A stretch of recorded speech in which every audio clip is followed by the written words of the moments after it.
So the biggest injury I ever had that really affected things was before I was a powerlifter actually, but yeah, broke my pelvis in 12 places by driving through the barrier on the M25, which wasn't super smart, and was told that I'm unlikely to ever be able to stand up again. One of my clients had told me that she was going to attempt suicide. It was the most boring thing I've ever had. Worst experience of my life, really. You've not got a lot to look forward to, so mentally it can be hard to sort of motivate yourself to come in and hit them sessions with the same intensity. Yeah, so make sacrifices every day. The fact that I'm not at home, spending time with my children, that's a difficult one. Lifting is like my drug for life, so yeah, if I don't lift, I'm falling apart. Reece Brigmore, I'm 22. I'm an amateur, under 90 kilos, junior powerlifter. My name's Jason and I'm 41. I do a bit of everything. So I compete, I'm a GB lifter, I'm also a referee, and I'm a coach of one of the biggest teams. My name is Ahmed Ali and I'm 21 years old. I am an amateur under 82 kilo powerlifter competing in the ABP Federation. My name's Louise and I'm 39 years old. I'm an under 60 kilo natural powerlifter and I compete in the Tested Federation. My name is Lindsay Batterick. I am a full-time nutrition coach. So my name is Ben Gibson and I am 32. Powerlifting, a sport where friends are made, meeting outside gyms to train together and supporting each other. So you may think this sport is great, but before you make your decision, there is also a downside that you need to know about.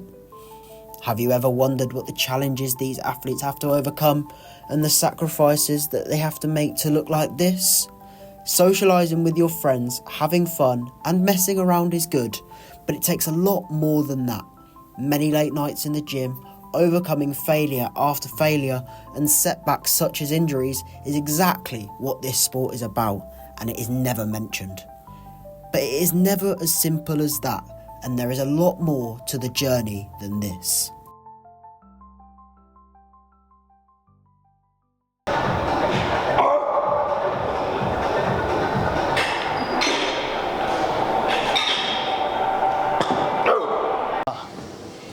Okay. What is going on? I started lifting for fun about 4 years ago. Just normal training, you know, probably more of a bodybuilder kind of split. And then I went over to the more power building and then actually started competing around about 2 years ago in June. Yeah, I'd say the main sacrifices you make for the sport, especially leading up for a competition, is just the social aspect of it, you know, and the nutritional side of it, whereas you can't really be having the foods that you really want to be eating, or you can't really be going out with your friends, you know. With the possibilities of lifts being chalked off during competitions, the athletes need to make sure they are mentally and physically prepared for whatever situations they are in. This can be with either friends or by themselves. They also need to make sure that their techniques are correct and they are staying in weight. But sometimes it all goes wrong. I had to cut approximately 10 to 12 kilos in about 10 to 15 weeks. So what I'd done was I had pretty much a tin can of tuna and about 150 grams of rice. I'd be eating that every day for lunch. It was the most boring thing I've ever had. Worst experience of my life, really. Religion is a big part of some people's lives, but have you ever wondered what it is like for a powerlifter who is going through Ramadan? It is challenging. There are ups and downs when it comes to training. When it comes to sleep, sleep is big. Sometimes when I'm training, I feel very tired, very knackered. Sometimes you get demotivated in a way, but end of the day, it's only 4 weeks. You just got to work around it. It's a tough one because getting a certain amount of calories in, getting your protein goals in within 10 hours, it's not easy. Even with people around him, the sport is never straightforward. There is always something in the way, especially when lifting. But what is the most challenging thing? I would definitely say nutrition, simply because, especially for someone like me, Asian culture, when you're at home, your mum's always, you know, trying to give you certain foods that she wants you to eat, and you're always there like, no, and the food is 10-10. But unfortunately, you have to firm it, eat your boring chicken and rice. It's tough, it's not easy. Louise is a professional lifter that has many records and achievements, including a squat world record and a 3rd place in the ABS Pro Powerlifting Series to her name, but she has had to give up a lot of things to get there and stay there. You know, the other day I went to Pizza Hut with my boys and they're ordering the pizza and ice cream and there's my little salad bowl. You know, I will say no to alcohol when other friends are drinking. I think, yeah, it'd be fun to join in, but no alcohol. And again, just thinking about time-wise as well, if friends ask me, you want to go out tonight? I'm like, no, actually, I've got my competition next weekend. I can't stay up late. If I don't lift for 3 or 4 days, I feel horrendous. And lifting is like my drug for life. So, yeah, if I don't lift, I'm falling apart. Strength Lab Training Centre, a gym that is home to one of the powerlifting teams here in Northampton, and head coach Jason has not always had it easy in life and has come back from something that could have changed his life forever. The biggest injury I've had that really affected things was before I was a powerlifter actually, but yeah, broke my pelvis in 12 places by driving through the barrier on the M25, which wasn't super smart, and was told that I'm unlikely to ever be able to stand up again. And then of course since then have stood up, played basketball at uni, played American football, been a bodybuilder, turned into a powerlifter, broke a deadlift world record, so I think I'm all right standing up. Being a coach and a world record powerlifter can be quite difficult at times, but what is the biggest challenge when juggling the 2 roles together? Well, the main one, as I say, is putting the lifters ahead of myself.